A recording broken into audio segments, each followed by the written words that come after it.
Let's get into this thing.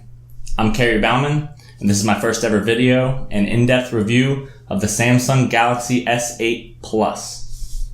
Now let's start with the layout of the phone. Up front, you were greeted with this massive 6.2-inch 2960 by 1440 screen. Also on the front, you have an 8 megapixel front-facing camera.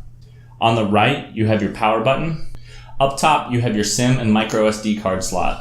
On the left, you have your volume rockers and Bixby button. On the bottom, you have your speakers, USB-C port, and headphone jack. And on the back, you have your 12 megapixel camera and fingerprint sensor. First off, I'm glad Samsung included a headphone jack on this phone, and I'm really glad they included it on the bottom. It gets kind of awkward when you're charging and also have something plugged into your headphone jack. And also when you're pulling your phone out of your pocket and something's plugged into the headphone jack, it's a lot less awkward when it's on the bottom. Also, I really like having the fingerprint sensor on the back of the phone. Typically, when I'm pulling my phone out of my pocket, I'm already pressing it, and then the display is ready to go by the time it's up to my face. And while I really don't like the placement of this fingerprint sensor, after a while of using it, the location really did become second nature.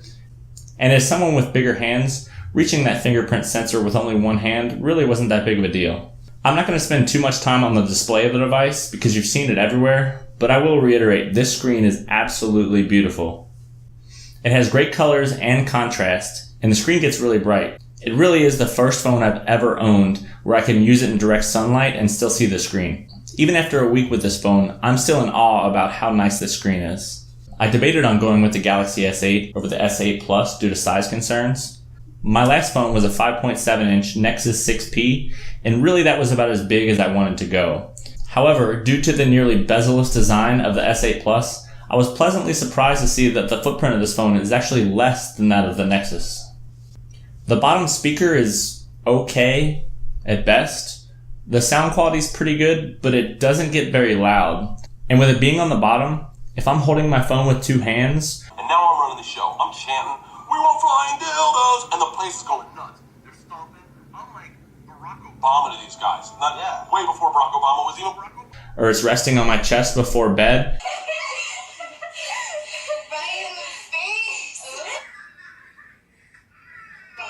You really can't hear anything out of it at all. Although I really love how the screen takes up nearly the entire front of the phone, I really do wish they would have found a way to include front-facing speakers on this one. When it came to the software, I really wanted to have the experience that Samsung intended for me to have. I use native Samsung apps as opposed to their Google counterparts. And while I haven't owned a Samsung phone in nearly 5 years, the feeling is almost exactly the same as it was back then. First off, the performance is absolutely incredible. Everything is really smooth, and thus far I've experienced no lag whatsoever. They've included some nice features, such as the always-on display, which shows information important to you at all times. You can hard press the home button to wake the device, or double press the power button to launch the camera. You can swipe from the edge of the device to activate the Edge display, which lets you choose between apps, people, or screenshot features. You can also record up to a 15-second GIF of whatever's happening on your screen by selecting animation, cropping, and pressing record. There is also the extended screenshot feature, which I really like. After you take a screenshot, you have the option to scroll to the bottom of the screen and continue the screenshot as many times as you need. So far, battery life has really been great. This is honestly the first phone I've ever owned that can last me through the end of the day without needing to charge. And I'm a pretty heavy user. Even with the resolution set to max as well as the brightness, I can still get about 5 hours of screen on time with a little left to spare. There are some things that really irritate me about the software though.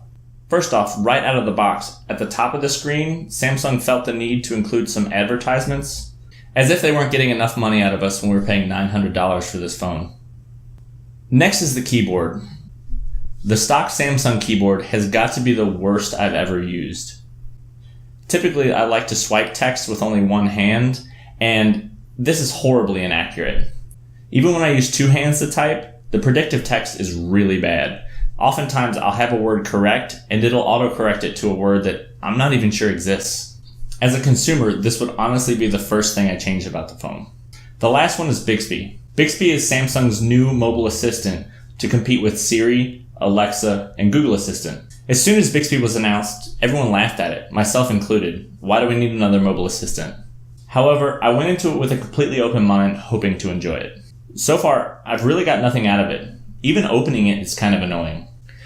By swiping right on your screen, you get a set of personalized cards, but it takes a bit of time to load, unlike the Google Assistant, which are already loaded for you by the time you open it.